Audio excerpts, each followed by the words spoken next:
All right, so I'm gonna put the hat on now. Yeah. Yeah. Maybe I'm roll very some sorry, dice or something. everybody, for holding us up. Oh, don't worry, man. Yeah, it's not. Don't even take any kind of blame for that. That's not. Don't worry.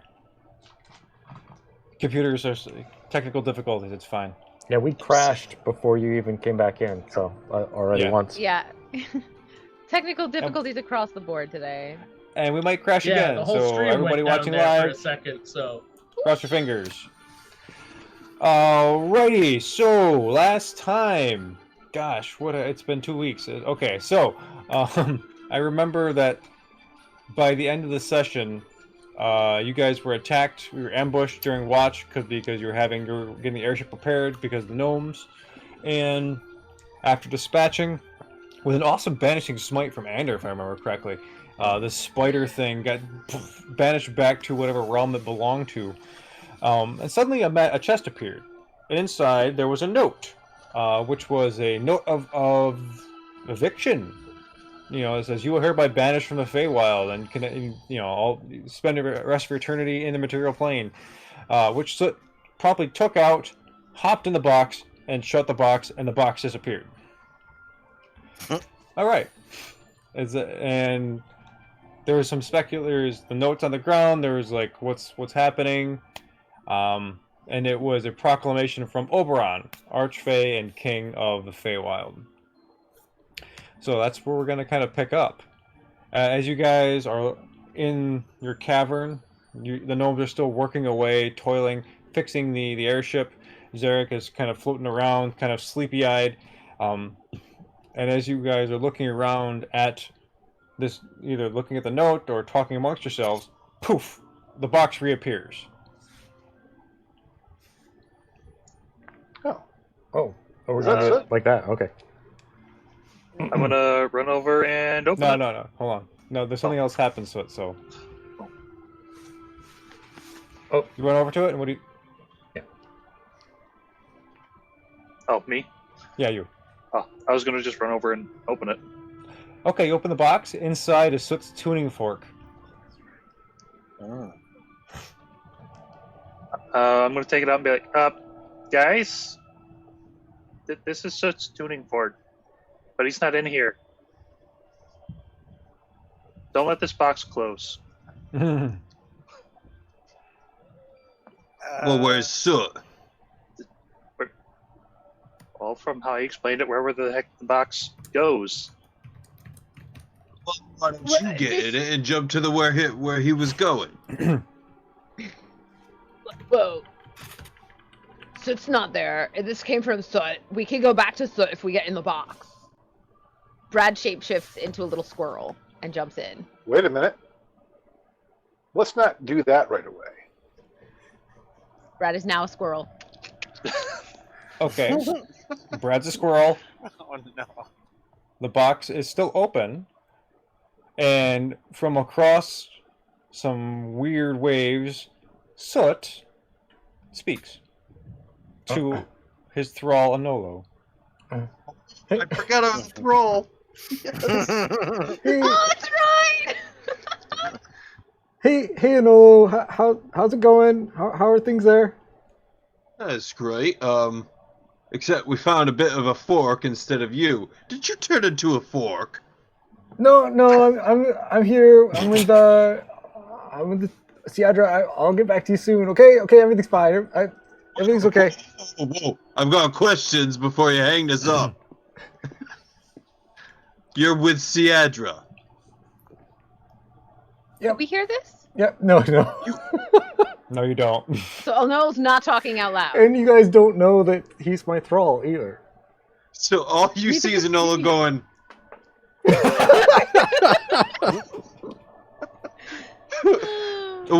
Wait. You're with Siadra right now. Uh-huh. Yeah. Does she look like she's up to nefarious things? She's fun. She seems good. I don't know how to trust your words in fun. Everything will be fine. Just don't worry about it. Well, quickly. Last question, maybe second or third to last question. How did you get to Siadra? And how come you're not back in your box? She's like holding me really tight. It'll be fine. It'll be fine. I don't want to It's throw not off fine. the continuum. What? I don't want to throw off the continuum too much. But All right, so Anolo's face now just goes.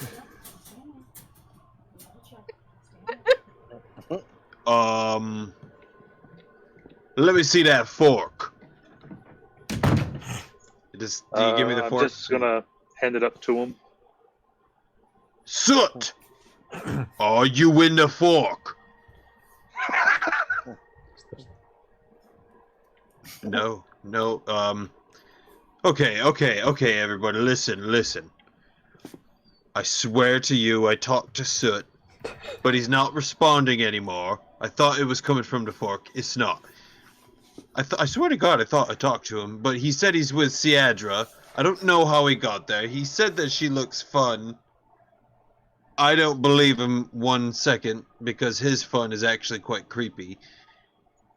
I don't know. I'm lost. And I don't even know where Soot is. I tried to talk to him. I can't get him. So here you go, Snow. Take the fork back. Okay. What if we strike the You fork? didn't ask him if we should hop in the box? Well, I could try again. 1 second. Hey, Soot. Should we jump in this box? oh, you can't fit in the box. You can't fit in the box in a row. No, you're right. I mean, I can't fit in that box. That box is a little bit. It's probably the size of my foot, maybe less. But can somebody who can fit in that box jump in that box? I think I'm fine. Just you don't worry about it. Maybe I'll try to get back to you guys in a bit, maybe, or something. I don't know. It'll be fine. You're the best. I love non-answers. They're the greatest. So listen, Snow. He said. And at this point, the communication with Snow has ceased, or with Soot. Soot has ceased. Right. So I'm just gonna guess because I didn't get a straight answer, but yes, it's okay to jump in it. However, I would say that I would not jump in it for 2 reasons. 1, for my size, and 2, because I have no clue where that thing's gonna take you. So, can you jump in that box? Yes. Should you? Probably not. Okay. Should we get Brad out? Yes. Or do we? Just Soot and Brad. Alvin Is that goes out to loud? try and wrangle Squirrel Brad. Make an animal handling check for me. Sure. First roll of the evening. Here we go. Yeah, that makes as much sense as anything. You've all collectively determined that Brad it just literally channels pure squirrel and is now Brad, unreasonable. Buddy, I'm just gonna try and grab you here. That's a 19. What was that? A 19? A 19. I rolled an 18. Just in case. Oh no! So you see Alvin just kind of grabbing around the box and just well, Brad just dashing back and forth, and finally, when Brad zigs, Alvin zigs and puts his hands on him, pulls up Brad, and you see a little squirrel Brad going.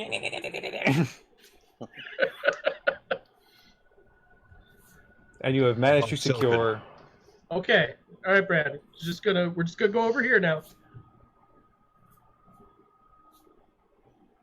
So, Okay. do we leave a note and put it in the box to send back, or just shut it? Let me raise this question, dear Snow. Would you have just put a note into the sword and just let me read it, or should we go get Soot? I mean, That's yeah, a we're bad gonna question. go get him. But should we let him know we're on our way? Wherever that way is. Element of surprise, I think, would be on our side. I'm starting to think it wasn't Oberon that sent that letter at all, but it was Tiadra. Question: why is Good, he because with that didn't make any Siadra? sense at all. Why would Oberon evict us? We saved his life. We prevented that war. Oh, I didn't believe that for 1 second. Oberon would not turn us away. No, not a chance. I mean, our brooches are still with us, right? ODM? Yes, they are. Do we have any idea how far away Siedra is? I forget. Like, You have not done any reconnaissance on her. All the Markham Woods, is basically under her protection. Under her is basically her domain.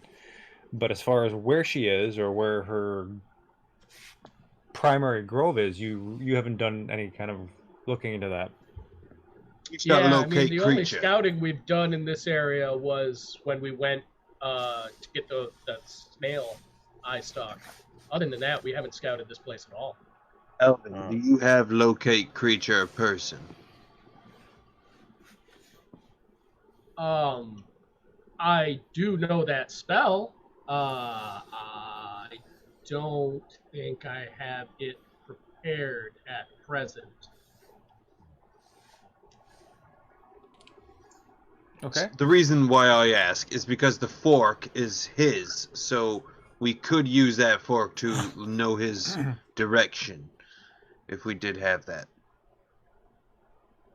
Snow's going to go ahead and shut the box now since we're not going to use it. The box closes and disappears in this kind of puff of butterflies.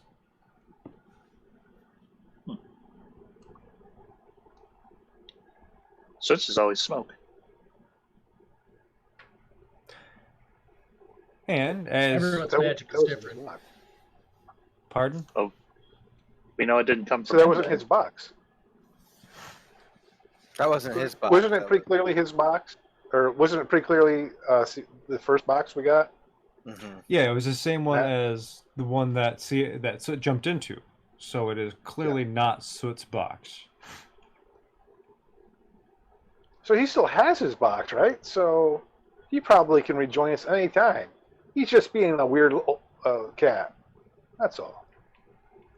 But why don't we find out how long it's going to take to get our ship flying, and then we can figure out about finding our lost cat. Well, I'm worried about why Siedra was able to get the fork from him and send it to us in the first place. So that means she has him. Totally worried. He said he's having a good, fun time with Fun Siedra. Like I the mean, fun time I he had speak Soot's language, and that means that's not fun. He's not having fun time. Exactly. Speaking of, how are you talking to him? What you mean? I mean, actually, it's quite interesting. I hear him, and then I speak back to him, and that's how it works. It's really similar, Tyrael, to how I talk to animals, except I don't have to make noise. Or talk to you. Except I don't have to make noise. Can I roll Arcana or Insight to see what that would mean? You can make an Arcana check. Yeah, sure. Nice, 25. As far as you know, it sounds like telepathy.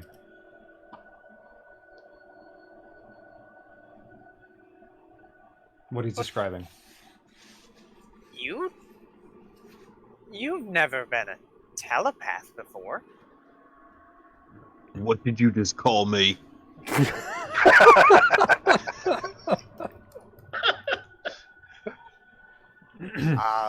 Telepath? You remember that thing that Tuzard used to do? Wait a minute, but Tuzard, wouldn't he do this? That's kind of the point, Nolo. How's that working right now? I'm not touching my head when he speaks to me. That was never a condition of having to do it. Is that right? Wrong. All right, so Gimbal comes on over, Yeah. and he's like, "Oh, we had a few snags, guys. It's gonna be a couple more hours. I hope you can you keep us safe for a bit longer. We had some technical difficulties, and it's not my fault, really not my fault, guys. But I'm trying my best here. It really, yeah. I totally understand that. Okay. So can 2 hours tops. Time. You use any of our help? Or no? Well, he looks at you, Tyrell. He goes, no offense, but no. That's fine. Just asking. I would be offended. I don't know. People take things weirdly sometimes. They ask for help. They want to offer. They want to be polite, and like I have to shoot them down. And like I'm not really good at doing that sometimes, and I don't want them to get hurt because they're inept or incompetent, and I just can't use them. But I'm sorry. You remind me a little bit of a cleric I know.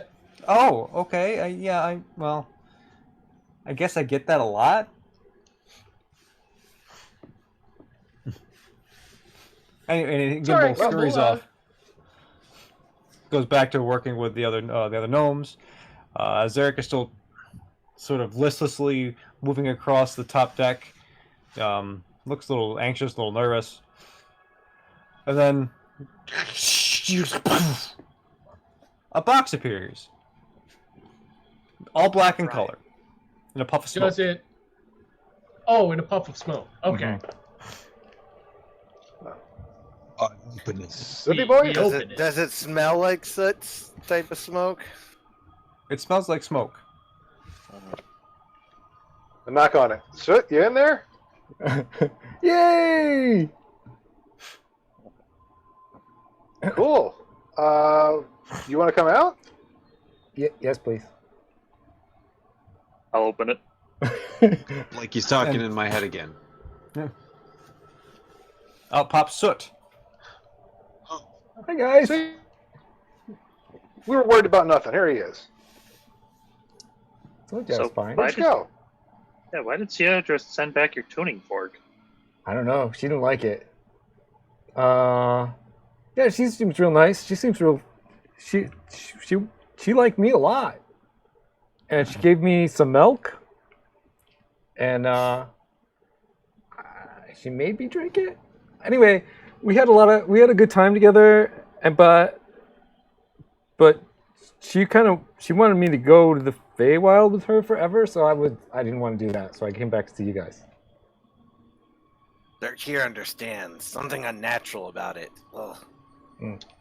She made you drink the milk? She held me very tight. Very tightly. Did it taste strange at all? It tasted like milk. And nothing else? Do I think it tasted like anything else? It tastes like the best smoke you've had in your life. That's right. Yeah, it was the best. It was actually really good. I didn't want any milk, but it was really good milk. Interesting. I kind of want to like examine him a little bit. Like, I want to see if I think he's been drugged. Like to also smell him while he does that. Make an insight check. All right. Medicine. Oh, that was bounce out. I'm gonna reroll. 23 for insight. Okay. 23 for medicine. Okay. You guys are like getting really close to him and like invading his personal space. Like Alvin's like lifting up his arms, like checking under his feet, in between his toes and stuff, for any kind of, thing. And pulling out his tongue, visibly, he has not been, to your knowledge, drugged. And Anolo, as you're getting closer, like, hey, you're sniffing him, you're looking at him, like getting like eyeball to eyeball with him, and he's being totally sincere. Well, I mean, he seems okay to me. Anolo, did you notice anything? Guys, just as he's like normally, and I scratch him behind his ear. Do you need to take a nap, Soot, in my bag? Yes. Okay, here you go, buddy. Yes, I really do, actually. Normal to me. Look, I mean, if he wasn't normal, he wouldn't sleep in my bag. I mean, that's his thing. But well, should we ask him what Sierra told him? You may ask him after he's done napping. And Nolo is a little bit more protective. This is adorable. Mom. All right then. All right, so if some minutes go by and enough for a short rest, so it. Yay. But in the meantime, you guys are checking in on the gnomes, and things are going pretty well. Zarek is just making quiches, and he's like making pizzas. Like he looks like he's just bored out of his mind, trying to just or just nervous, trying to pass time. So, friends, what do you think here? I mean, obviously the Sierra is a little shady to me. I'm not referring to her tall trees here. What is going on with her? Do we just leave her in place? I mean, she force-fed our cat. She's forging Oberon's signature on thing. But she didn't. I mean, she didn't forge that. I'll pop out of the sack. Like, she didn't forge that. Hogmaster Bodyknock's ability. What? That's the other thing. Yeah, that's what I'm saying. Wait, hold on, Anello. Are you telling me Oberon really did write that? Yeah. Did you see Oberon? No. I wasn't in the Feywild. Because I could talk to. Truth. Yeah. Listen, I like your little Soot. And I like how you double speak a lot like I do, but I can't have you doing that with our friend Oberon. I didn't Son talk, of truth. I didn't talk to Oberon. Well, how do you know she didn't forge his signature then? Because she said that's from Oberon. That's because she got banished. What? She got banished. Tiadra. She got banished. Right. From the Feywild. Yeah. She can't go back. She's real upset. These are important details. These are the kinds of things you want to share with us. Oh. What so would one she's have banished to from the do to Feywild. get themselves banished? And she made it sound like she had power over Oberon before. She can't go back there, but she's pretty sure she's going back, and she was gonna take me with her, and then we were never gonna leave.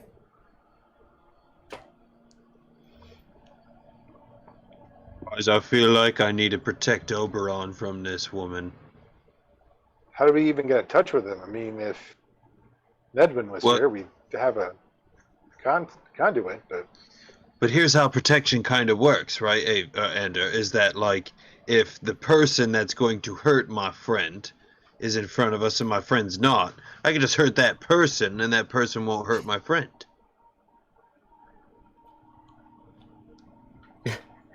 I'm sure she'd love to see you all again. She probably would be really excited to see everybody. Could you really excited. show us where that was by chance? I have no idea. Was there anything you remember that distinguished it from the rest? What do I remember? There was a goat man. There were some eggs. There were some rainbow eggs. A fairy or two. I went to the kitchen. That's where the milk was.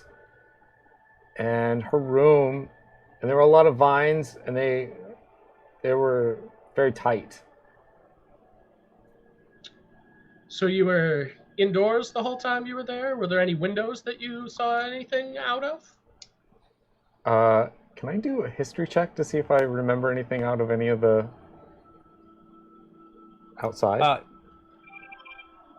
Sure. Okay, that would be fun.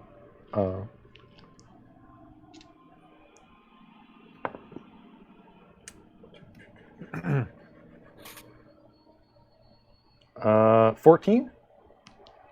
Okay. When you were kind of glancing around, particularly in not necessarily Siadra's room, but like one of the rooms from the kitchen or the hallway near the kitchen, it's a little difficult, a little hazy to remember. Hold, let me pull something up. You remember seeing the woods that look like this. I'm going to upload it to the chat. Okay. Yeah, I'm just like, there were a lot of yellow flowers and there were trees outside. I'm back here.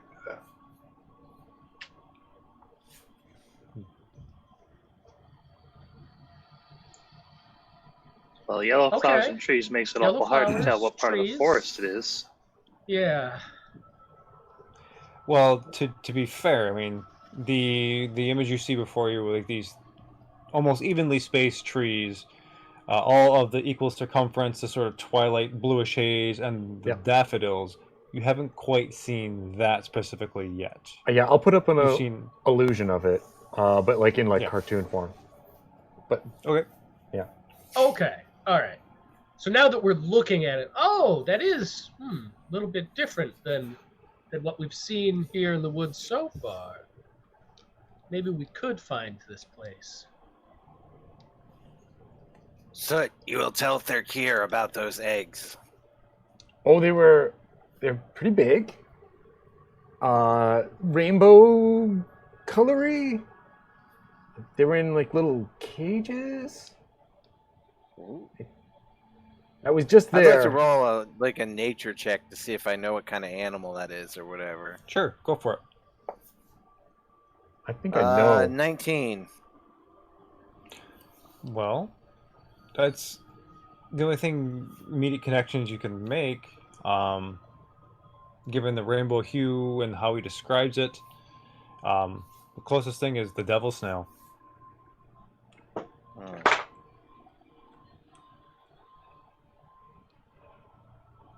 Oh yeah, she talked a lot about her snails. Yeah. Uh-oh. She heard, I think, that one of them got hurt or something. Oh. What a shame. She seemed a little sad. She really wanted to go back home. Did she say anything about why she's here now then? Oh, she got banished. Yeah, she doesn't want to be here. Yeah, but why was she banished? I didn't ask. I mean, usually you aren't banished for no reason. Roll. It occurs to me that there's an off chance that I could ask Oberon why she was banished. I could use my divination spell. I get one question. Oh. She said something about yeah. a guy she was meeting. What was his name? Oberash? Oberash. Oh, what? hell. It's the fire chains. I didn't see him. No. It's Oberash. The I guy with the remember fire an chains. Obrash. That's like from that same city where we met, wasn't it? That was from the one gang, He's like yes. no good. Brad didn't like him. Yeah, she was gonna meet him. That's when I left. Did she let you go, or did you sneak away? She put vines around me when she left me in her room and locked the door. No, she didn't lock the door. And then I used my magic stuff to get out of the vines. And then I tried to use my box, and I couldn't because the room was magic. So I had to leave and sneak around a little bit. And then I used my box again, and I was all out of stuff that I could do. So I'm glad I got back. Oh, so do you realize that you were taken captured and then held against your will, forced upon you some weird milk, all without you really wanting to do it? No, I wanted to do. That was fun. No. I got in the box. No, yeah, no. Nobody wants that, little dude. Okay. Nobody. Listen, now I'm super angry, though, at the Siadra. Ander. She was real nice. We gotta do something about this Siadra. Look, if she's got Oberesh, that's a pretty potent combination there. I'm gonna slug you on the shoulder just to remind you just how strong you really are. So I'm slugging you, and I'm telling you I'm slugging you, and I slug him. I laugh hysterically. You're strong. This Oberesh, he was strong before, but not against me. I'm stronger than him. But now we've got you and me, and we're both strong. And Third but he's just creepy strong. So like we got three of us. That now we could take this Oberesh. Yeah, but let's think big picture here. What are we getting ourselves into with these guys? I mean, Gimble's dad, is he really worse off? I mean, is he having a good life? He made the deal. I mean, we might not like the deal, but he made it. Ask you this question. Would you be okay if somebody said, hey, your friend Enolo said that you couldn't come over to his house anymore? Well, because that's what she just did with the Feywild. She said that because we did whatever, we can't go to the Feywild anymore. No. And my friend Oberon said that we could. No. She didn't say that. She was just letting you guys know. Did she not pretend to be Oberon and said that we're banished from the Feywild? I don't think so. I, for 1 second, don't believe that Oberon said that. No, look. She's just letting you guys know that that she was banished. She just wanted to tell you guys. I think. What? You tell us that we were banished because we killed that snail. I mean, no. She doesn't know you guys did anything. I don't think. I'm not look at Soot, and I'm going to look at everybody else. Didn't we get told that we were banished from the Feywild? Do we still have that paper? No, that's her. Note? That's for her. She wanted to let us know that she was banished from the Feywild. I'm pretty sure. Didn't it have our name on it? I was confused because I've never even been to the Feywild. So how could I get banished from a place I've never been? Yeah, but she was trying. I mean, come on. She was trying to make it seem like we were the ones who were banished from the Feywild, making us feel like our buddy Oberon was turning his back on us, so that we wouldn't have any recourse to contact him. I like Alvin's idea. I think we ought to ask him a complicated question like, "Hey, Oberon, we ran into this lady who says she's going to go back to the blah, blah, blah. What should we do about it?" Might be a good question to ask. You know. Well, here's the thing. If Oberon knows who Siadra is already, I don't think the question needs to be that complicated. He banished her, so... Oh, unless, If we present the question, Siadra is planning to come back to the Feywild, should we stop her? That's pretty straightforward. But, God, what if Siadra was secretly, Oberon's lover, and, Titania banished her? I don't want to get in between that. Signed by Oberon. It's not signed by Titania. But, that wasn't her banishment letter. Yeah, it is.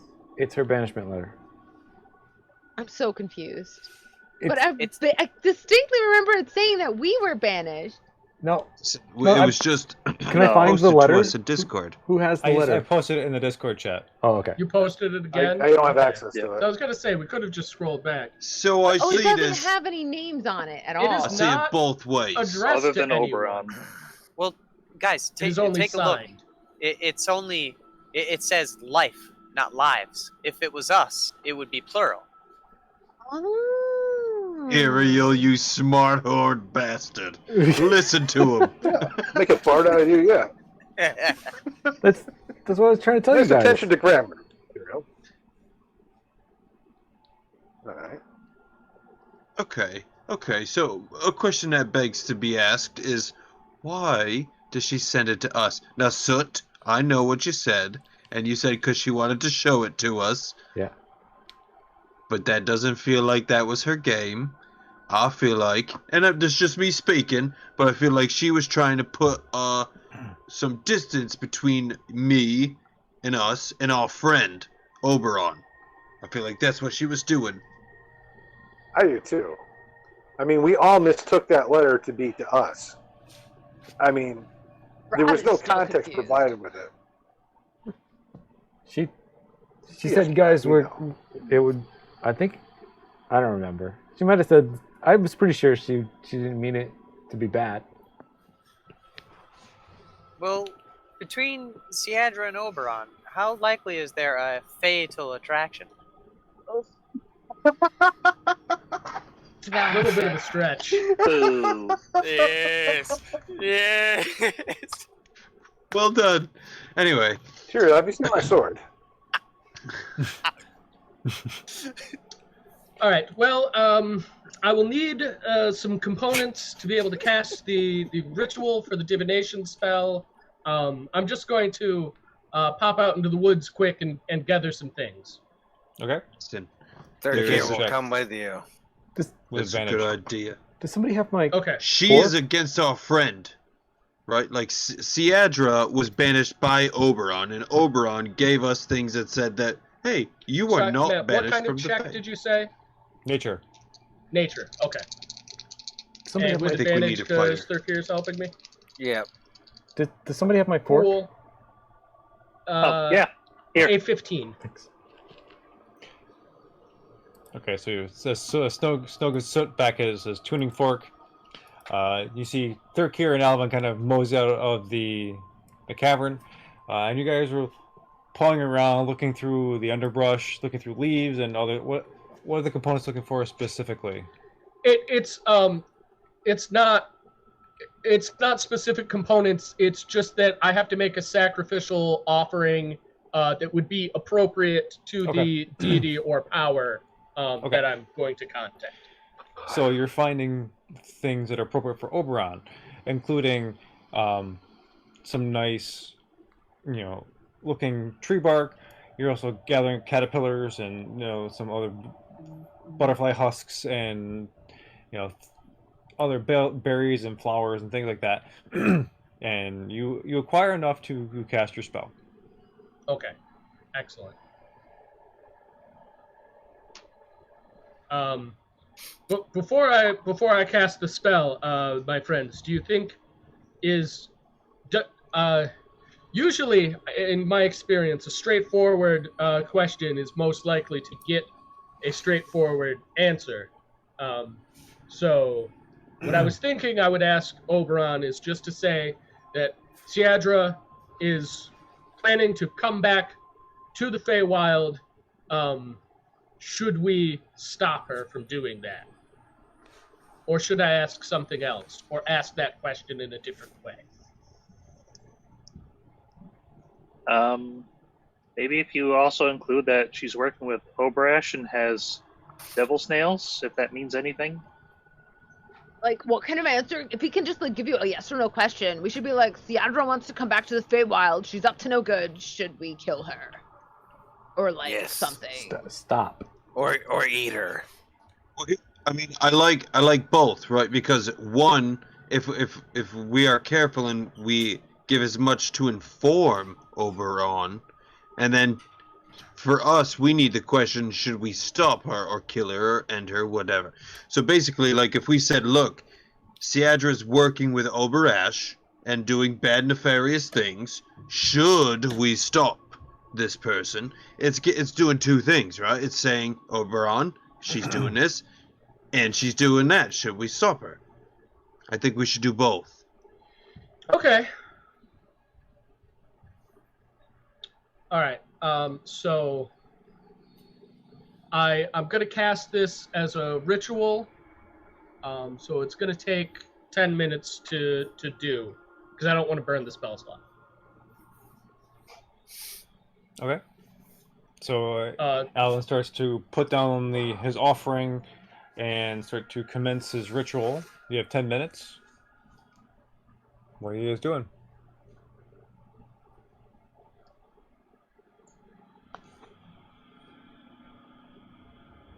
You know, we never asked the question if the devil snails are actually evil or not. I mean, devil snails, but... I think Yeah, that's it's a good point. I used to think Tyrael was evil just because of the way he looked. Yeah, it could be just kind of the thing.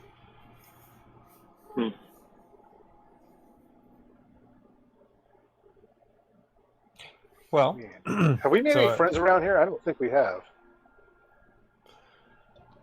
What do you mean around here? Like in this grove, this forest. Not. You haven't really made any allies per se in Markham Woods. You are in the realm of Angshire, which to the west is Newsham, which well, actually southwest, which you might have you have allies in. Well, no, I meant more like local folks we could get information from. No. The closest we have to that's the gnomes. I don't think they That's would really know. They could always try talking to the fairies. The dragon or pixies. They were pretty cute. I'm like down for chatting with them a little more. Yeah.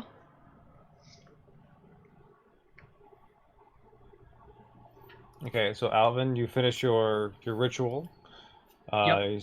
The smoke turns and it swirls, and it turns into this purple cloud with sparkles through it, and it turns blue and green, and it opens up in this kind of window, and you see Oberon there.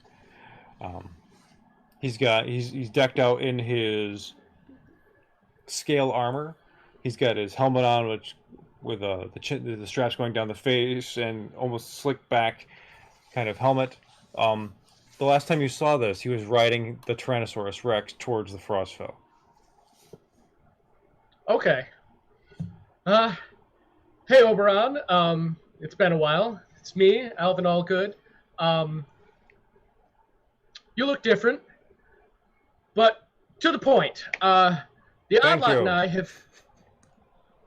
You're welcome. The Oddlot and I have recently encountered a being known as Seadra, who I believe is known to you. She is in league with Oberash, and she's plotting to try to return to the Feywild. I don't know how, but I believe devil snails are involved in this plot. The main thing is, I'm contacting you by magic, and I'm going to try and play by the rules here.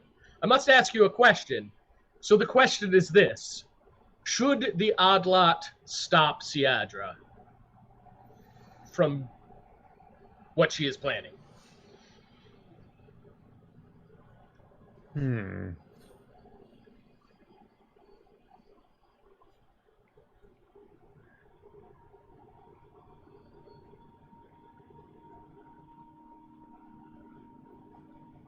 I don't know how to answer this, because I don't think she can come back.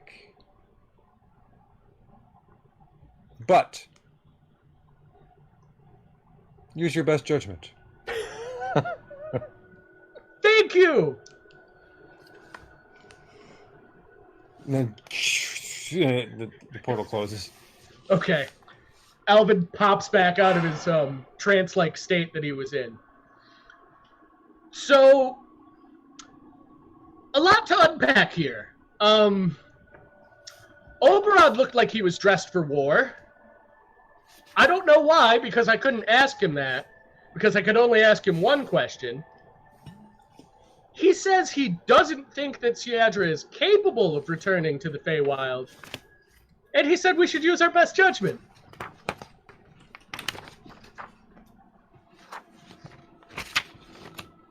So that's helpful.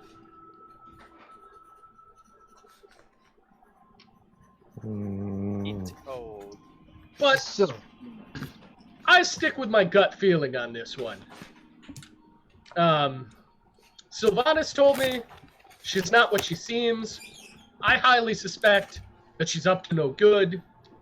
She's in league with Oberash. Not that we should rush into a conflict with her, but I do not trust this Siadra. At the very least, she makes unjust deals, and that should not continue. So, that fork you have is to the material plane, correct? Yeah. Okay. If somebody like Siadra had that fork and it was to the Feywild, would that allow her to go to it while being banished from it? Oh. Maybe? I don't know. Can I do a... Interesting. Can I do a... Well, yeah, no, I'm not going to do anything. Yeah. No, I'm just going to... Yeah. Okay. There's what I would do in a situation, and there's soot. They're two different things. So as the airship is looking like it's progressed, the things are coming along. Gimbal comes over and goes, "Okay, guys, quick report. We're a little ahead of schedule. Things get kind of sped up a little faster. We can be ready to go in about a half an hour. Is that okay?" Of course, thank you. Yes. Okay, good. And he scurries off. the question is to where? I mean, should we look more into Megalum Feldur? There's a lot of stuff still going on there. I think. Were we not to handle Siadra, I would recommend at least scouting out Cliffnall and seeing what happened. Well, I mean, so dealing with Siadra was pretty much told for us to use our best judgment, right? Should we find out what she's up to first? My See if she is up question to is no this. My first question is, we haven't even spoke to Cogmaster Bodyknock to see if he wants his powers back. If he doesn't, then we have nothing really to do with Siadra. I mean, if Oberon thinks that she can't come back, I mean, he knows more than we do. And if Cogmaster doesn't want his powers back, then we're really just meddling in things that we really shouldn't be meddling into. Well, That was my point. Yeah, but at the same time, like, Anolo, don't you want your crocheting abilities back? Like, no, you don't, because you have no interest in crochet, because that's how you feel. And Siadra took that feeling of interest away. Like, can you imagine your passion for protecting people being taken away? I would never, but I could imagine, and it would be devastating. Right? Like, but... like, it's a double trick, because, like, you wouldn't miss it because you don't want it anymore. But, like... But if he's not... But it'd be one thing, though, if the Cogmaster, or Anolo in this case, was aimless. If the Cogmaster is aimless, then yeah, something's been taken from him. But if he's living a fulfilled, happy life, then... I don't know. Like, is he living as fulfilled and happy a life as he would be if he could crochet? I mean, you know... I think you've pushed the crochet metaphor as far as you can there. Yeah. Working operative. Wait a minute. I They don't said know. they said they were attacked by pirates when we were gone, right? Yeah, he traded his stuff for protection, right? Oh, isn't Oberash a pirate? Yeah. I want to sprint over to Gimbal really quick. Okay. And Wait. you run over? Gimbal! Yeah. Those pirates. Was any of them Yeah? in Etten? I was below deck. I was trying to help keep the engine going. I'm sorry, I don't know. Yep. I looked at any of the other gnomes. Did any of you see a two-headed giant creature with flaming chains. They look around like one of the other gnomes is like, no, we would have remembered that. Nah, there are a lot of dragonborn, but not a lot of not two-headed guys with chains.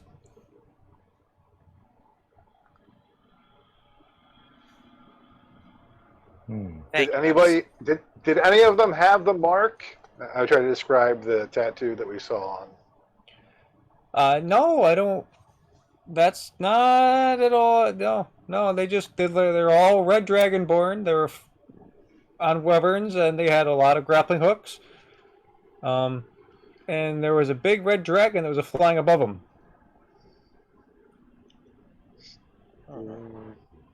Red dragon. Red dragonborn. Red I remember. dragon? Yeah, it was definitely red. Definitely big. Esmeralda's dragon red?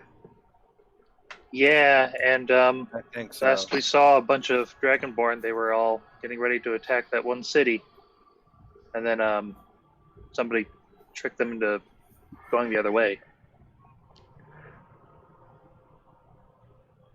Oh man.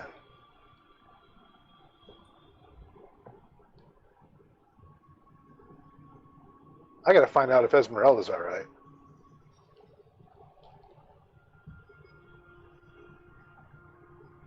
Gotta make sure nothing else has been destroyed since we've been gone.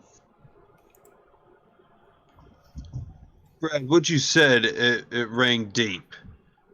And you're absolutely right. I feel like this person, Siadra, this naysayer, shouldn't be allowed to exist and causing She was already kicked out of her one realm, and now she's in our realm, causing more havoc with some of the bad people here that we've already crossed. I feel like we need to do something about it. Thurkir also votes to hunt Siadra. Or at least find out what she's trying to do. Maybe she doesn't know how evil Obrash really is. God. Well, she didn't know who we were.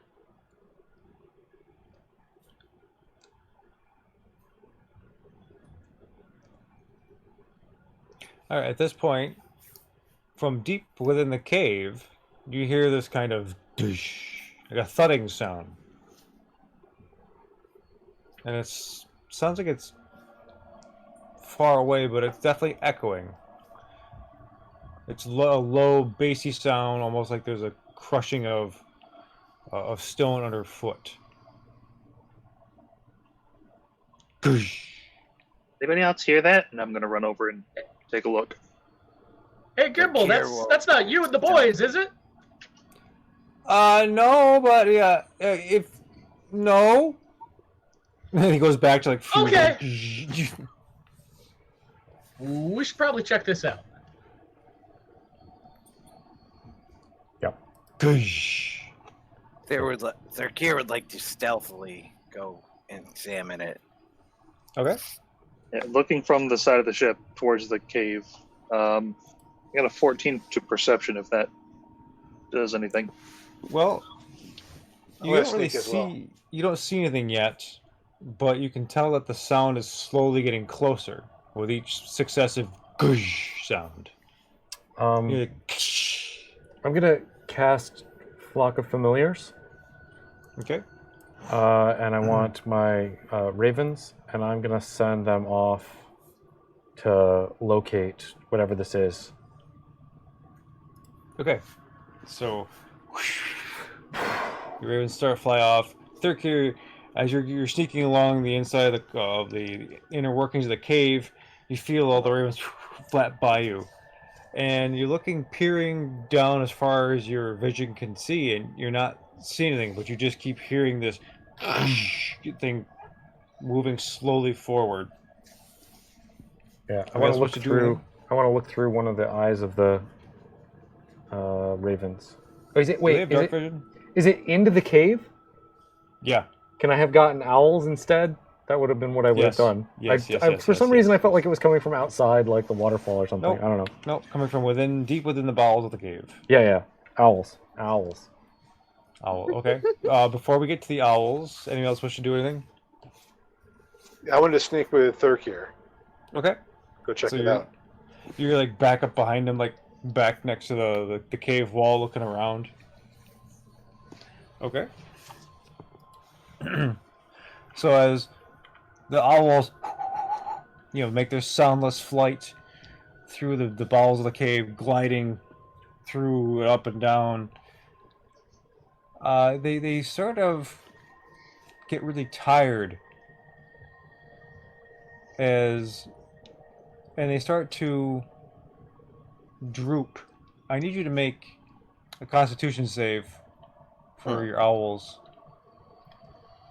Oh no, not droopy owls! I have 6, right?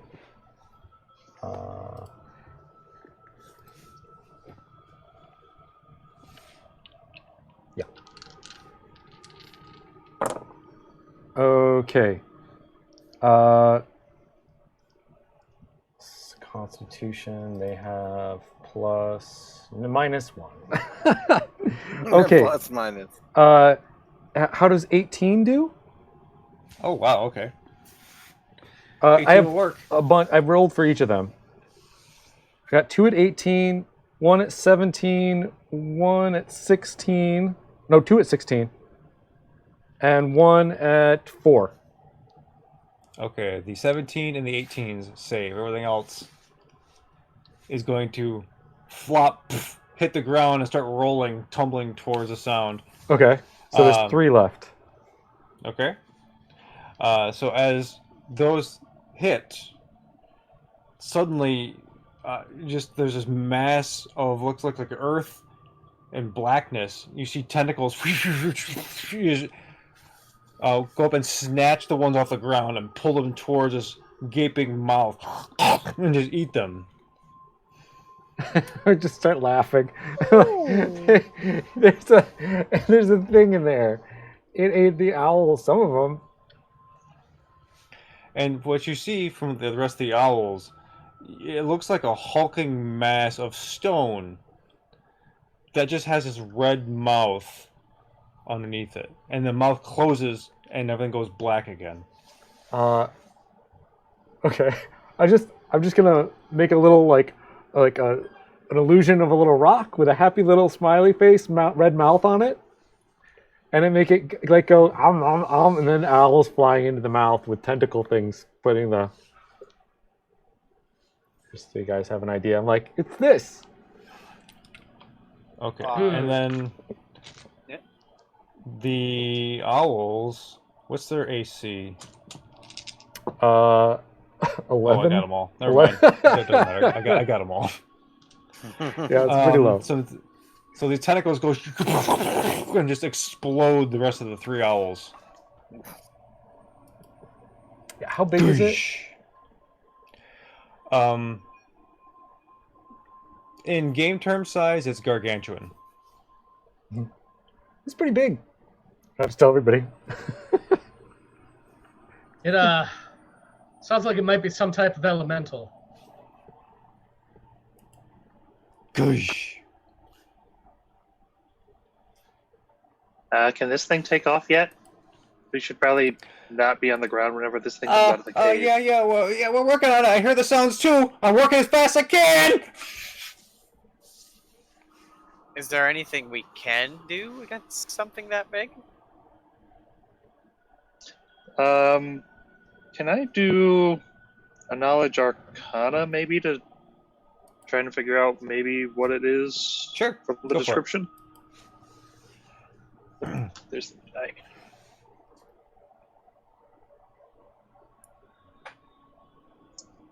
+16 22. This, based on the description you have and sort of the limited knowledge, it sounds elemental, but that's about as much as you can gather. I mean, this is definitely a weird thing. All right. All right. So Ander and Third Tier make perception checks for me. Okay. 10 plus 25. 16. Okay. So Third Tier, you're kind of peering around and not necessarily looking down the right direction, but Ander, looking over your shoulder, you clearly see this gigantic, like, earthen tentacle kind of whip out towards you two. I'm going to give you a chance to react to this. Would you take the dodge action? Just yourself? All right. And yell out the Third Tier, look out! Okay. Let's see here. Does a 22 hit Ander and a 28 hit Third Tier? 28 hits. Yes. Okay. So, even though you shout, look out, you see this gigantic, enormous earthen tentacle slap both of you. The world around you crumbles and crushes. The cavern starts to shake. Stones are falling. You guys each take 20 bludgeoning damage.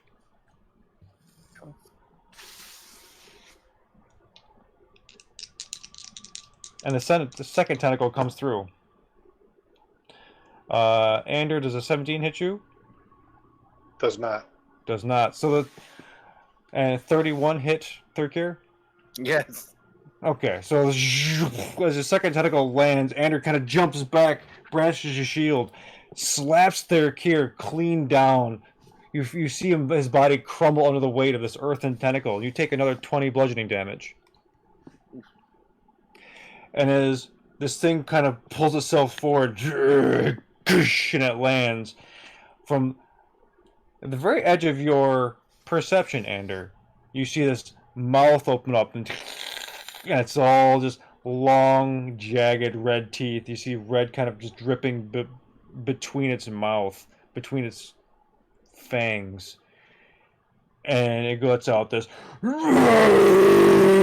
it bellows throughout the cavern. Roll for initiative. Yeah, we're out of here. Oh. Oh boy. Okay. Dirty 20. Should we all roll? Nat 20. Yeah, yes, you should all roll. I got a 5. 14. Really stepping up to the plate here. 18 for snow. Oh, you guys are not doing well. I'm at 23, but I don't do combat. Hey. I mean, maybe you should be like evacuating the gnomes at this point, dude. I don't know. What everybody else got? 3. 18. 14. Okay. Hold on, I need to get What did Brad have? 9. Yeah, I had a 9. Sorry. Third Tier? 17? Let me check. Yes. Okay, so did I 1, 2? So I have Soot with 23, Ander 20, Snow 18, Third Tier 17, Alvin 14, me, Brad 9, Anolo 5. Tiro, what'd you have? I missed it. I had a 5. A With a 5. modifier. Tyrell's got that 5. I got the 3. Okay, so it's Tyrael with a 5, Anola with a 3. Yeah. Okay, so okay, good. So let's have some fun. Soot. Okay, so do we see the change thing? music. Do we see the thing You yet? do not see the thing. Okay. No, you do not.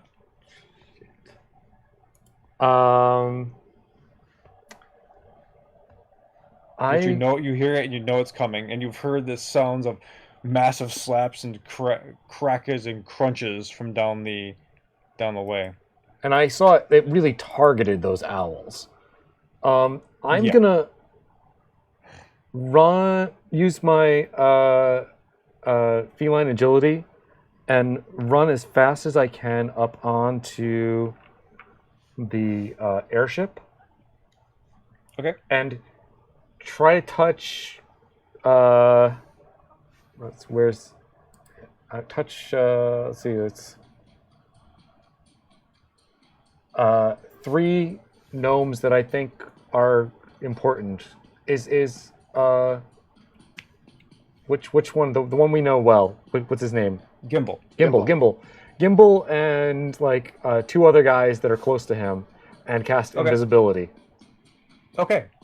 So on myself too. As you run over the ship, and you're like, you hit Gimbal first, and he's on the outside working on one of the gems, and just disappears. And he's like, ah, cool. And he's like, and you go over to the other 2 guys, and they just disappear. He's like, ah. They're very happy about that, and you get back on the airship, correct? Yeah, and I'm invisible as well. Okay. Yeah. Go on. Okay. So it's going to be Ander. Ander, you see at the edge of your dark vision, you see the thing kind of coming closer, like kind of almost lifting itself and dragging. Yeah, we're out of here, Thurkir. I'm going to grab him and keep us back to the ship. Okay. Bamp. Puff of smoke. Stars. And you emerge back. What's the distance at? 300 feet? 900. Oh, Jesus, yeah. You could be on the ship if you want. That's why, on the ship. Back to so... Yeah, back onto the ship. Yeah, as I see him appear from nowhere, hi, Ander. He can't see you. It's great. You hear him say hi, Ander. Am I turning into an Oddlot? I can hear him, but I can't see him. Fair enough. You said that too coherently to be a Nolo. By the way, that's 500 feet, not 900. Okay, still, that's enough. That's fine. You're on the deck. Zarek just kind of looks at you, his eyes kind of wide. He goes, "Master Ander, what's happening?" We're leaving now. Get the ship ready to go. Oh, good. It's about fucking time. My sentiments exactly.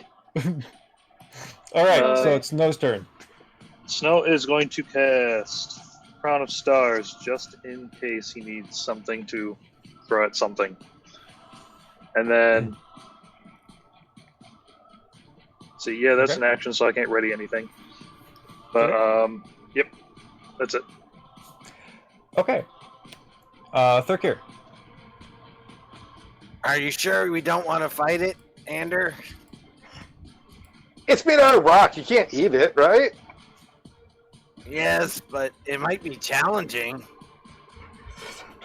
It might be a little bit too challenging. We've got more than ourselves to think about here. We gotta get the ship and the gnomes out of here. Yes, I'm tired of waiting around while gnomes repair ships. This thing probably would destroy the ship. I will go. I'm just gonna hang out on the ship. Okay. Sorry, Boots. Unless you need me to retrieve anybody. Yeah, help anybody out that you can to get on the ship. Okay. That's a good idea. I'll actually use my jump flying and fly to somebody, pick them up, and then move the same distance back with my other, if I can. Do you want to target one of your fellow heroes or one of the gnomes? Gnomes are small. I want to try and pick up 2 gnomes. Okay. There's only 2 left that are not invisible. Alright, I will grab them. They're busy working. I'm on the ship. Okay. So as you jump down, you're not gonna get a check for this. They're small and they're willing, So they're like, "Hey!" and they're like dragging like their fuses up the side of the airship as you launch them back up. Like, we're going, that kind of thing. Cool, Alvin, all good. Yeah, I'm gonna use my action to wild shape into a giant owl, and then I'm gonna fly to the ship. Okay. I guess you didn't see what happened to the other owls. This thing definitely has favored enemy owls. Sure. Okay. So you fly and you kind of perch up on one of the upper masts with the cross beams, looking around, your eyes wide. All right, so my turn. First, you from the depths of this cavern, you see this thing kind of drag itself, almost ooze-like, as it's kind of molding its form around and through the earth, through a smaller hole. It looks like it wouldn't fit a gargantuan creature, but this thing kind of just almost moves the rest of the mountain or the cave with it, and launches a couple of tentacles at the airship to attack the airship. Where is it? How far away is this thing now, anyway? 300 feet. Dang, that thing's flapping us from 300 feet away. I missed that. My audio cut out. How far? 300. Sucker got range. Reached for days. Yeah. So you see these two earthen tentacles hit, kind of rock the airship a bit. Doesn't do a ton of damage. I mean, it did some sort of surface damage. She's kind of scratching. It looks like it needs to be a little bit closer for it to really lay into it, like a hit like Ander and Thurkir. But it's kind of just enough to do a bit of surface damage. And again, there's this huge roar from inside. And again, this on top of the deck of your ship, a butterfly cloud emerges, and there's a box. And then now it's Brad's turn. How far away is Brad from the box? From the box? You can get there this turn. If you you could probably use if you dash, you'll get there. Okay, I will do that. Okay. So you scramble up and you're climbing up the rigging on top of the bow of the ship, and you get to the box. It's ornately carved. It's got green filigree, blue and like a kind of blue and silverish hue to it. What do you do? Open it this turn? Yeah, you can open it. Sure. Brad will open the box. As you open it, hey guys, another box!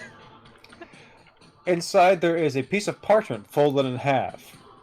It's got a wax seal with looks like a butterfly, and on the outside of it is almost a calligraphied heart. I think we got a love letter, guys. Oh.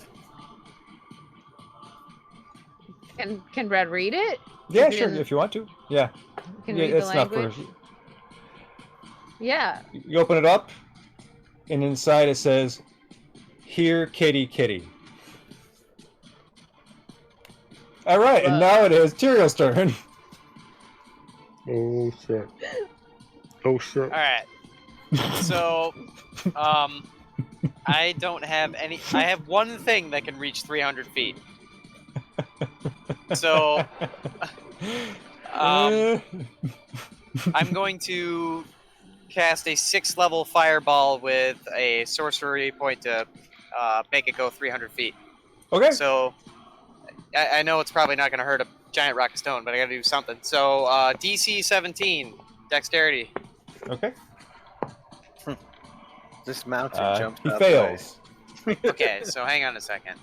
It's 8d6 for a 3rd level. So 4th, 5th, 6th. Okay, so 11d6. Hang on a minute.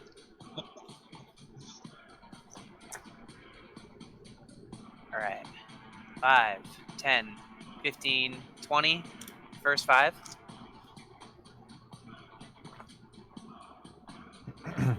30. 9, and one more. 41 damage, unless it's halved.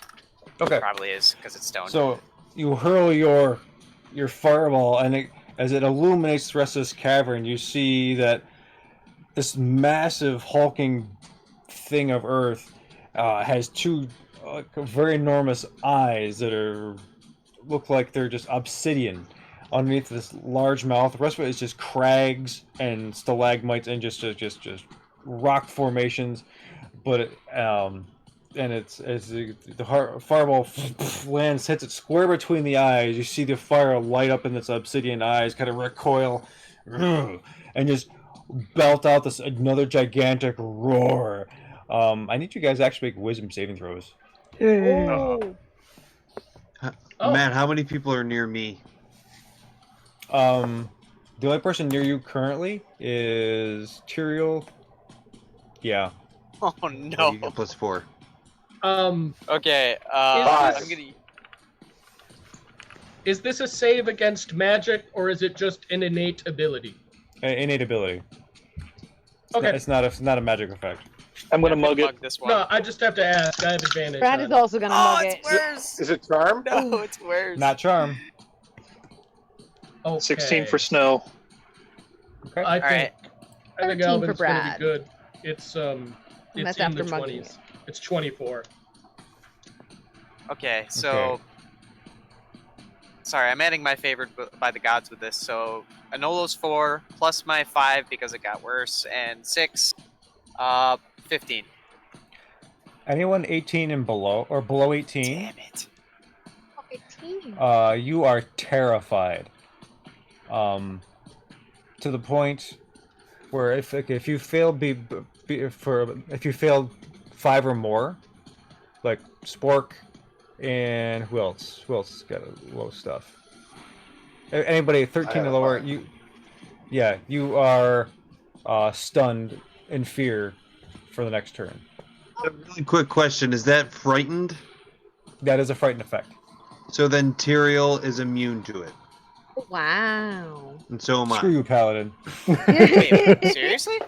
Yeah, bro. What kind of paladin BS is that? Aura of courage. Alright, so everyone's Tyrael- frightened unless you failed 5 or more?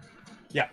Okay. Well, that's a bummer, because I totally wasted my mug and my favorite by the gods on that, but that's okay. It's okay. No worries. I drop a key point just so I can take the dodge action, and I end my turn. Okay. Be right back. Anolo. Get to that boat. Okay. You have a And dash. if Tyrael was he did not move, or he did get there? He did not. So I'd like to grab him and take him with me.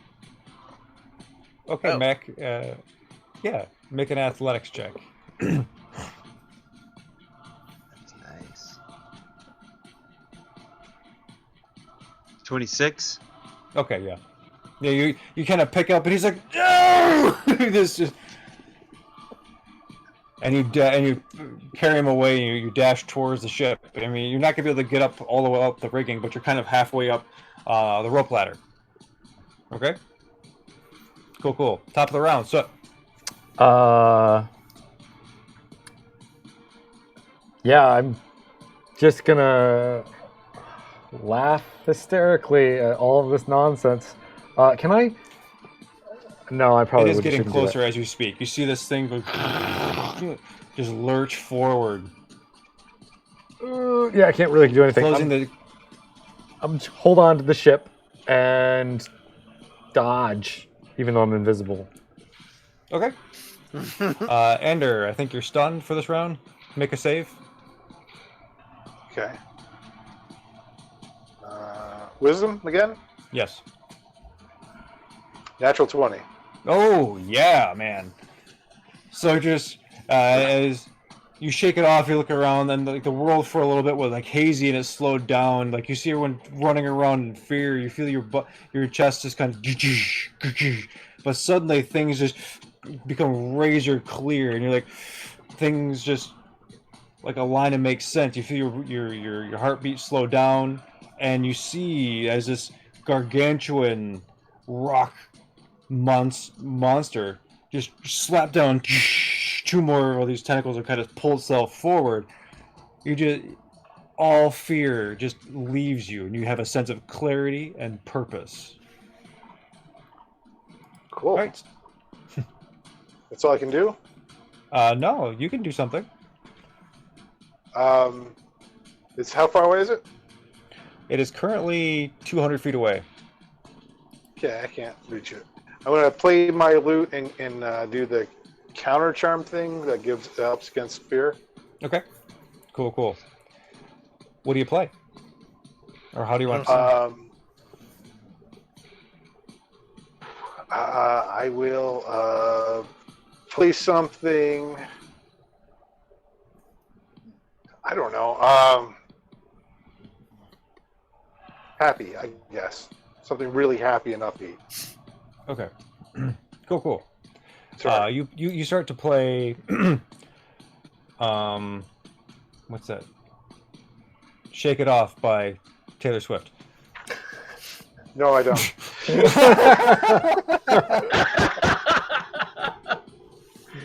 Okay, fair enough. But something very upbeat, uplifting, and the music kind of just starts to almost liquefy the world around you, and it spreads out towards all your comrades on the ship. And you hear Gimbal go, "All right, we gotta go. We gotta go. Just I'm gonna go downstairs, fire up. We need a bit of time. Come on, guys, we need you." And you hear this, the feet running downstairs. All right, Snow. See, do I get a check for the fear now or after turn or anything like that? You can do it now. It's advantage, if you can hear me. Advantage from the charm thingy? Okay.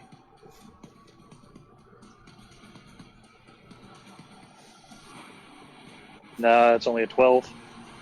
12. Nah, that's not enough. So, even though you're looking around, you see Ander kind of playing heroically. You're seeing people move. You see a Nolo kind of running up. You're just kind of retreating. Like, no, this is not happening. And you see like the cabin around you kind of just shake. Bits of rock start to fall, and you're like, no. I am on the boat, right? Yeah. Okay. So, standing, well, maybe taking a few steps back, and freaking out a little bit, I'm going to drop Ice Storm on it. Okay. I'm going to heighten that thing. See some panic casting here. Thurkir on deck. So, it has to make a dex save at disadvantage. Okay. Oh, I got a natural 1. Ooh. So 2d8 bludgeoning with 4d6 cold. Bring it on.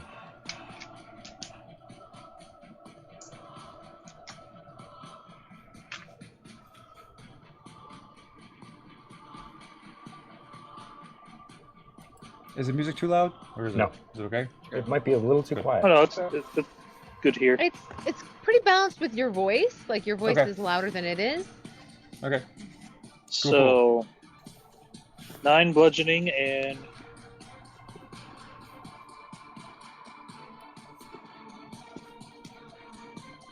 20 cold. Okay. And cuts through any cold resist. Doesn't seem to phase it a bit. As your sleet storm kind of rains down and just makes it difficult terrain, you see this massive earth just crush right through your ice. Doesn't seem to just bat an eye. All of it, you see its face now shagged in icicles, but its mouth is and just moves up. Barely touched it. Well, that certainly doesn't help my fear at all. Yep, that's all I have for that range. All right, Thurkir. Gnomes need more time. Yes. Thurkir will help. Thurkir will fly off the ship towards the nearest tentacle. Okay. So you leap off and you start to, bring your claws out towards, hack at it. You can attack the tentacle. Go for it. Does 18 hit? Yeah. All right, 15 damage. Okay. And 19. That's a 9. For 19 damage. Okay. As you sink both your claws in, you pierce through the inside of like the rock layers, and it's there's a lot of rock there. But as you dig all of your nails in, you start to the very tips that feel something warm, almost thick and jelly-like underneath all the layers of stone, and you sink your claws in, and you feel it kind of recoil, and you're being whipped around kind of in the sky now as you attach to this beast. If it bleeds, we can kill it. All right. Thank you, Alma. Alvin. Okay, I'm still the giant owl, so I use my movement to fly to the piloting area. Okay. Then I dismiss my wild shape, and the only thing I've got with range is Ice Storm. So I'm casting it, but I saw that snows didn't go so well, so I'm going to upcast it. I'm boosting it some. I'm going to cast it at 6th level. Okay. So it's a dexterity save, DC 17. I fail. Cool. So it'll take full damage. Let me see. The D8s are the bludgeoning, so that's 8, 10, 15 bludgeoning plus the cold damage is another 18. Okay. So as your snowstorm just emerges from your hand like icicles and snow and snowflakes just launch out from your hand and just pelt it right in the face, and it just kind of recoils a little bit, but you see that it's just the mouth inside, it kind of just turns into this gigantic furnace, and as you see the snow as it's closer now, just kind of going and just kind of evaporating right off of this rock. Okay. Doesn't really do anything. So just to be clear, does it look like it took the bludgeoning and shrugged off the cold damage? Yes. Or does it look like it shrugged off? Okay. All right, cool. My turn. Let's do this. So, the tentacle with Thurkir launches out and slaps itself at the airship. Somehow, kind of gets caught on the roof of the cavern, scrapes Thurkir across. You see just the bits of it going as Thurkir is dragged across the top of the ceiling. Bits of stone and other rocks are falling down, and you hit the planks on top of the airship. Thurkir is holding on for dear life. Thurkir, you're going to take, not too much, but 6 bludgeoning damage from that. And it kind of gets distracted and just whips around trying to get Thurkir off of him. The other tentacle comes down, and it was aiming for Ander.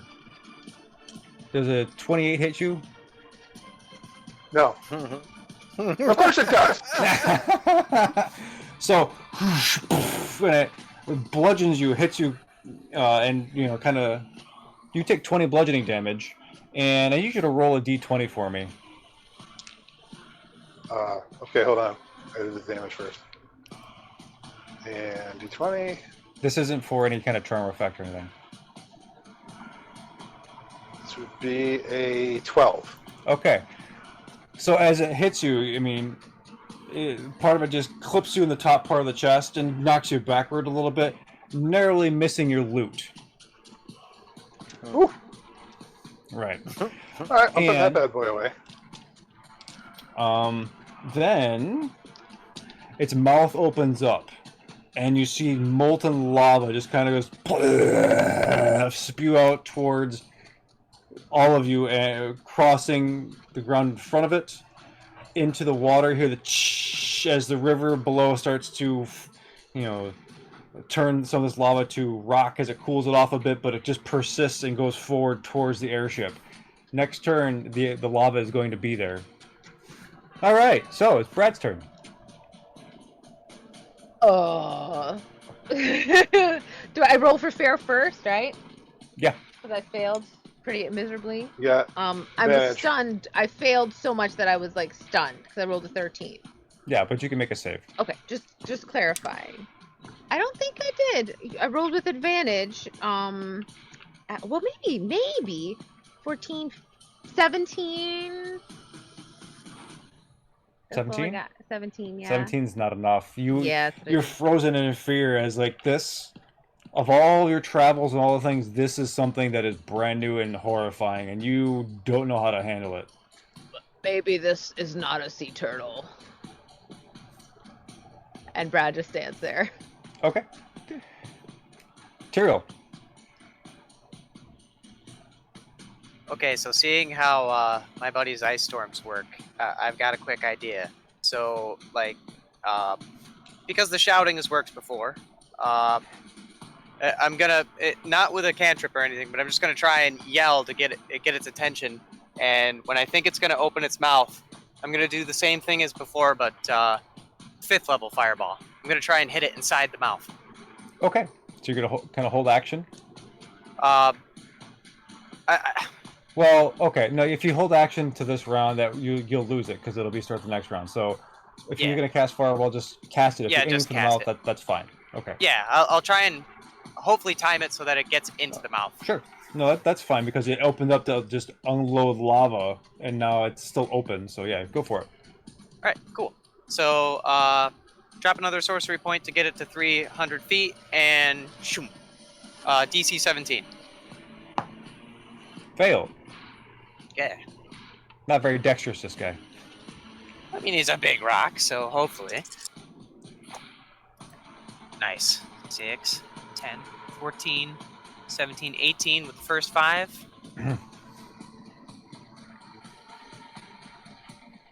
Not so great on this one. 24, 30, 36.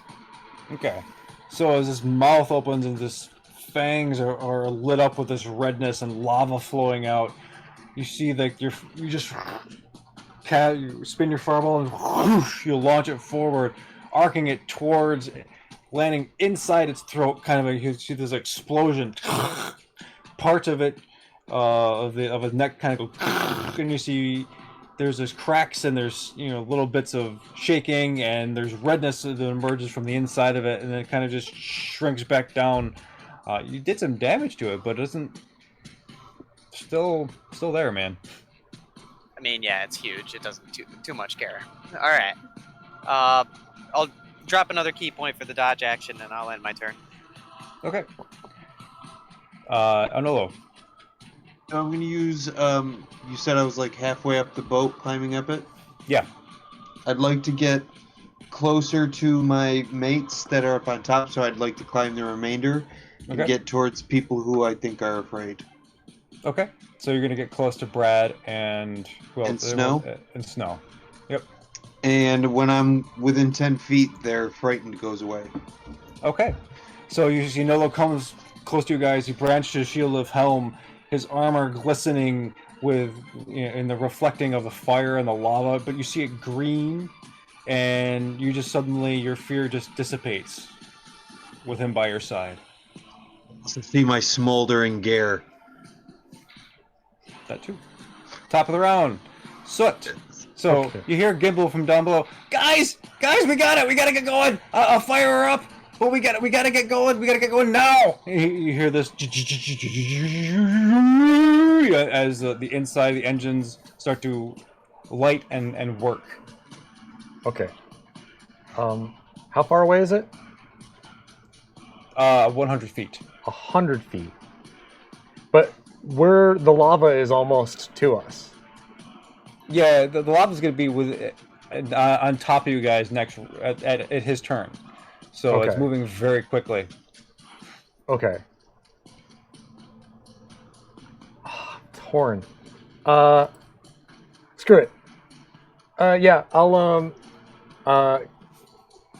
lose concentration on the invisibility and cast hypnotic pattern right in front of it.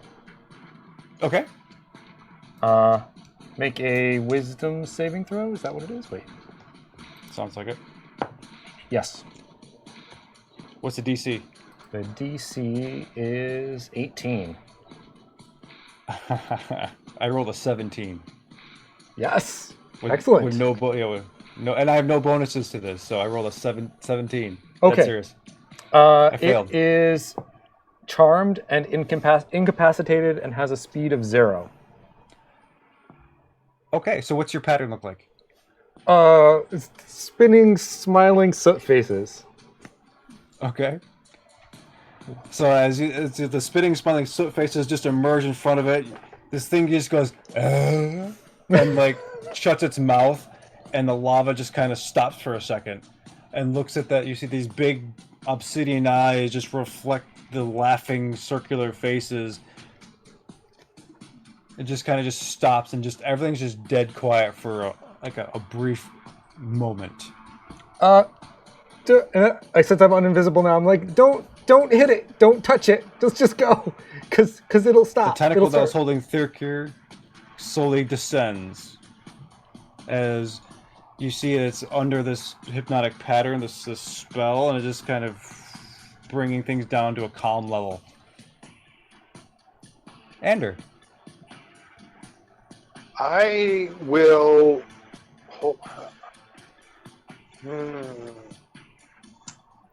I want to make sure I can get Thurkir on the ship if he can't fly anymore. So I'm waiting to see, can he fly, or do I have to try to rescue him? Okay. So you can hold action for that. I don't know. I guess I'll hold action to see if I can help him. Okay. Sounds good. Snow. How big is the ship? Which dimension? What do you mean? Like, I'm at Thurkir, by the way. If the boat is this way, how far is it from end to end? Oh shoot, I forget. Let's say 200 feet. Okay. I don't have the dimensions in front of me. I forget. I'm sorry. That's fair. I just wanted to see how much of the ship I could cover with the 40-foot radius. Out to where the lava wave is coming towards us. Yeah. I want to aim towards the middle of the wave, and I want to try and get as much of the lava will go into a 40-foot radius of sleet storm. Okay. Cool. Hopefully it'll slow it down some, or something. Good idea. So you're pelting the area with your sleet and ice, and you see the lava as parts of it turn black as it gets colder. It kind of bubbles and moves forward, but slows down. Yeah, that's definitely helping a bit. Also, if it helps at all, the area is heavily obscured. Exposed flames in the area are doused. The area is slick ice. It's difficult terrain. If any of that helps with the monster seeing us at all. Okay. Yeah, so this 40-foot section is now smoke and steam just billowing up around as a sheet of ice kind of forms over, then melts and reforms and melts, and this effect. This thing will last up to a minute, and I'm just going to hold that thing there and end my turn. Okay. Thurkir, I need you to roll 20 for me. Okay. I better mug that. That's a 2. 4 is not much better. Not what I wanted. You realize as you sink your claws into it, your claws are stuck. Well, time to bite it. I'll just do bite attacks this time, I guess, if that's okay. Too bad. I'm stuck. 25 That's a for hit. 13 damage and 17 for 19 damage. Okay, so as you take your claws and you kind of you bite like where your claws are to try and free them, you pull one out, you spit out a bunch of stones, you dive in again, spit out a bunch of stones. You are going to take, where is it? 12 fire damage, because as you get down through the stones, you see like there's this thing is just a core of magma swelling through it all. And your mouth burns and your tongue is like on fire. Part of your teeth are just kind of charred and cindered back, but you manage to free your claws out. And it looks around and it sees a plume of of steam, looks at you with its obsidian eyes. It just launches you. I need you to make either an athletic saving throw or an acrobatic saving throw, whatever is higher. Did somebody hurt it? Did you guys attack it? I rolled a 1. I can fail. Okay. So as it does this kind of whip crack with its tentacle and it sends you flying. I need you to roll a 20. I just gotta do it. Is this something I can help with? Yeah, you can make a reaction to try and save him because you were holding action for this. Yeah. I don't know how you can help me. It was a 1 again on a different dice. Featherfall. Okay, Ander, what are you doing? Double 1s, baby. Can I cast fly and get him? You can cast fly on yourself or him, potentially. I'm already flying. Well, I have to touch him to cast on. Oh, okay. Yeah, you can. Yeah, you can cast fly on yourself. Yeah, do it. Yeah. Okay. I cast fly, and I want to try to break his fall. Okay. Make an that's the right term. Make an athletic saving throw for me. Check, you mean? Check. Yeah, check works. Sure, let's go check. Yeah! Nat 20. Are you serious? Plus 10. Yeah. Okay. I'm Jack now. So as Ander just he kind of touches himself, he gets down like this on a 3-point stand, koosh, and just launches himself up, and just catches it third gear like a football, pulls him in, and just kind of hovers there, just like smiles and looks down at third gear. Third gear remembers if you're in a crash, you go limp. So that's why you did so poorly. All right. Thank you, Ander. Nice. I got your boots. Alvin. I mean, they're not on board yet, right? No, they're above the ship. Above the ship? Yeah. Like if they fall straight down, they would hit the deck. Okay, I mean, I guess I'm just gonna hold action to pilot away until they're very much on the ship. From the comm, Gim was like, "We gotta go, guys! Now's the time." They're flying. Let's go! All right, yeah, I fly away. Okay, make your survival check for me. Sure. That's 16. Okay, yeah, totally. So it's been a little rusty, little while. The ship's a little stiffer than you used to remember its handling. So it's just like, and it gets it. Like I can hear stuff creaking as I'm doing this. Yeah. And it kind of dislodges itself from its cavernous bed, and it wobbles, and you feel the airship kind of get mobile, and start to take off for the waterfall exit. My turn. There's another bellowing scream. Make wisdom saving throws. Is it frightening? Yeah. So then those around me don't have to. At all? What's That's the right. range on it, though? Does it get me the it's whole 10 ship feet. or no? Oh, 10 10 feet. For an all thing, yeah. So I guess me and Ander aren't. We're in the air. Yeah, you guys got it. I rolled a I failed. 20. Were you still carrying me and Nola, or what happened there? No, you're on the.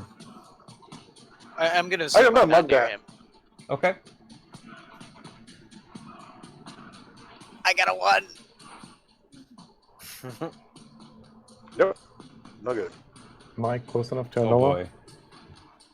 boy. Yeah, you are. Okay. Yeah, Tucker's not though. Alvin. I would say Holy snow, cow, Alvin, you don't realize how bread. big that is. I rolled a nat 20. It's a 29 altogether on Oh that my save. god! Oh my god! Oh, you guys are lucky. That's a huge one. Yeah. Okay. If I was stunned, that'd be bad. So everybody who is under 18, you are frightened. If you're less of 5 or below that, like 13 or lower, then it means you're stunned. Who are we looking at? For show of hands. I'm stunned. Probably Okay. for the best. If I was just scared and flailing, that would be good. Okie dokie. Yeah, but I'm stunned too. Yep. I mean, well, you're still flying. You just can't move anywhere. So then the large earthen tentacles slap one, kind of lands short, kind of because of misjudged because of all the smoke and the plume in front of it, but the other one hits Alvin for 20 bludgeoning damage. 20 bludgeoning? Yeah. Yep. And it takes out part of the rear part of the ship. So you see, just behind you, where there was, some railings and some wood, just gone.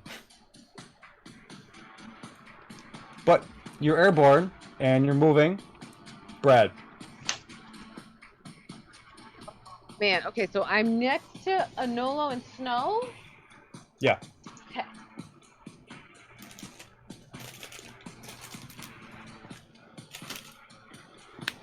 Yeah, Brad's just gonna, he's gonna cast, like, oh shoot, where is this spell? I want to make sure it has the right range. Because the thing is, like, right... Oh, it's on top. It's pretty much on top. It's like 60 feet away. It's slowed down a little bit because of the lava. Wait. I have hold person, not hold monster. That's not gonna help. Oh! All my plans are ruined. How about this then? Brad is going to just do a Toll the Dead on it. So it needs to make a wisdom saving throw, DC 14. I save. But Sorry, I rolled a 14. that's okay. It happens. That's and then for Brad's bonus action, he's gonna yell to Trombley, or not to, to Alvin. Be like, "Get us out of here, bro!" And give you inspiration. You have a D6. Okay. D6 for all your piloting got it. needs. Turiel. Okay, so I don't think I can do anything just other than get out of this, right? Because I'm stunned. Yeah, make your save. Nice. Okay. Excuse me, why? Wisdom save? Yep. Okay, 21. Yeah, so as your body shakes from fear, like you come out of it. You're gonna lose this turn, but you did make your save. All right, sweet deal. Okay. Anolo. I don't want to antagonize this thing any further, so I'm going to take the people that are near me and just shuffle them out of reach of those arms. Okay. Make it a athletics check.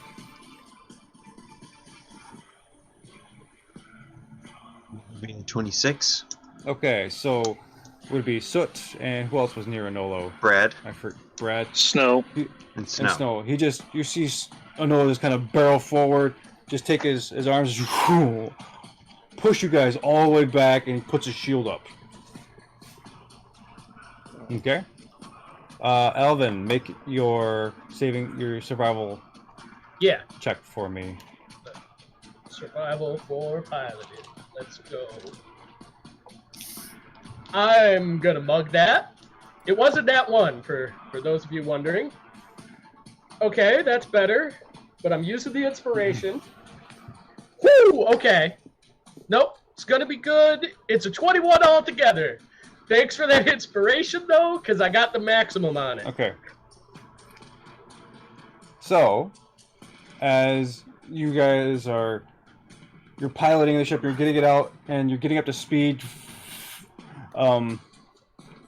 You see these tentacles just kind of reach forward, just kind of slap. But as one reaches up and slaps down, it was just where you were, and you guys speeding quickly,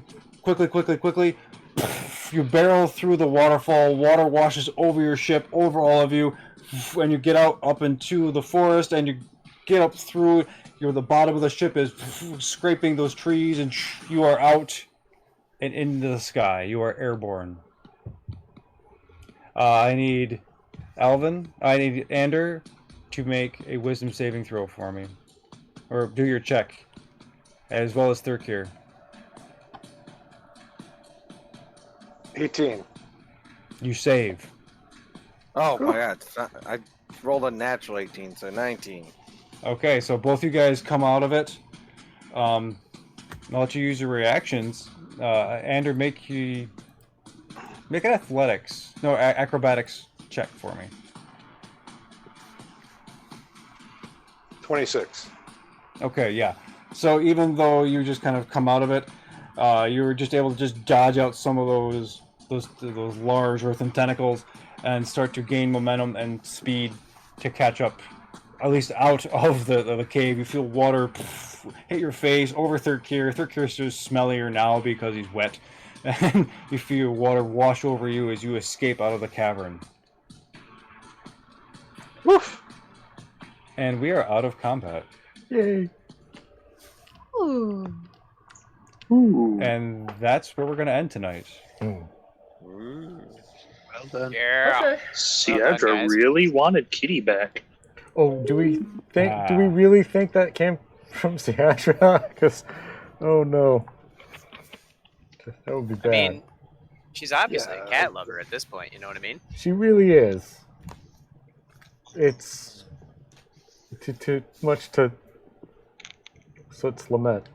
Yeah. Mm-hmm. All right, so you guys have got the airship back. A little bit of damage, but you're out. Yeah. When you said the back end got hit, like, are we flying with an open back end right now, or just? Yeah. Oh man! Awesome. Hey. The airship we just repaired. Real.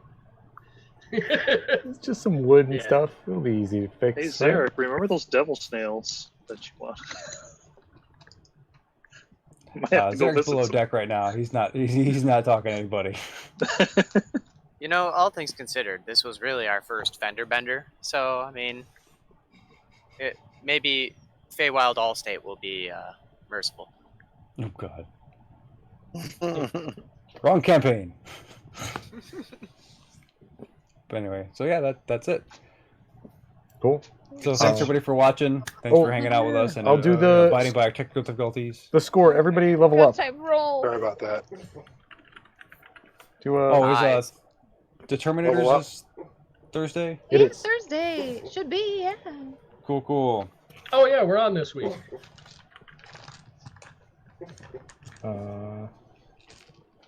Nobody's leveling up. That's fine. I'm just gonna do the score. Bam. It's been done. All right. We're gonna end the stream then. Say goodbye to everybody. So, All right. Yeah, Bye, everybody. Bye everybody. Later, Bye. dudes.